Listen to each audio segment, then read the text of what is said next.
Everybody completely forgot about this game. A game that had an all-time peak at launch of 72,000 people can now barely scrape over 1,000 on any given day. The game I'm talking about today is Gray Zone Warfare, a tactical, open-world, sandbox, hardcore FPS that released into early access in April of 2024. And for the last year and a half, this game has been working through its early access bugs, releasing patches, while the player base slowly dwindles. But not all hope is lost, because as of November 6th, or tomorrow if you guys are watching this day one, Gray Zone Warfare is implementing the biggest patch the game has ever seen. And I know the question on my mind is, does my audience even care anymore?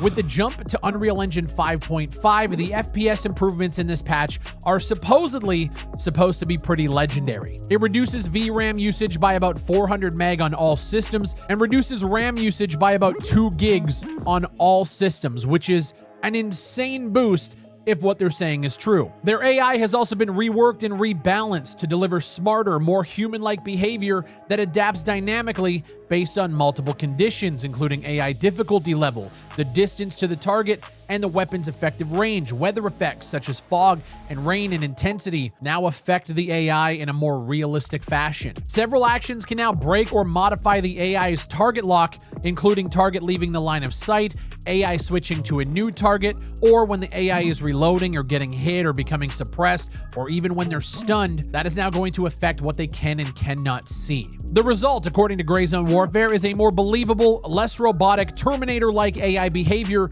with reactions and accuracy that depend on the situation, the weapon, as well as the environment. Shooting sounds have also been tweaked for all weapons, with improved directional perception of shooting enemies and realistic behavior of sonic cracks and shot sounds for all weapons. They also optimized all of the first-person movement animations, reducing the impact of several animations on the first-person perspective to minimize excessive character movement and animation blending. They also brought a completely new formula to how they calculate weapon recoil, and this has been implemented to, according to them, simulate the behavior of real firearms more accurately. The system adds the need for precise player input, greater weapon balance flexibility, and a more authentic feel during weapon customization. They've also improved the bullet penetration through things like skull and different bones. Headshots are now more lethal to the AI. Additionally, increased blood splatter makes non-vital hits more impactful, reflecting greater direct blood loss. They've also added a new and improved death sequence from the first-person perspective. Upon death,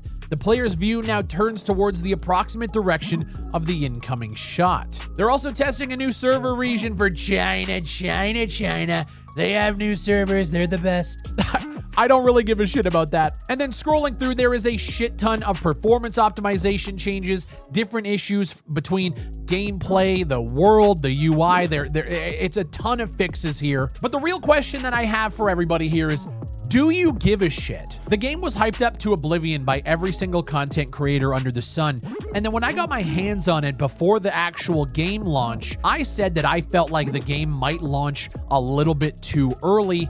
And then they did, and a lot of people felt the same way. And now the game is struggling to continuously bring people into the fold. Don't get me wrong, the game financially was a pretty big success for the team, and I don't have numbers to back this up, but just looking at the player activity and the player numbers, I'm going to venture to say that ongoing revenue to continue development hasn't really come through, as I don't think they're onboarding a ton of new players as development goes on. They're probably getting sales here and there, and they're probably doing okay. But for a game that in the tactical space, like everybody was really excited for, I think most people now are feeling a little bit lackluster about it, and you can see that reflected in the actual reviews themselves. The game has gone from mostly positive on Steam down to mixed in their recent reviews, with a lot of the negative reviews focusing on the instability of the game, including crashes and the game just running at very shitty frame rates on pretty high-end spec systems. We're a year and a half into this game's development cycle, and granted it is early access, but a lot of the performance issues that players were experiencing on launch,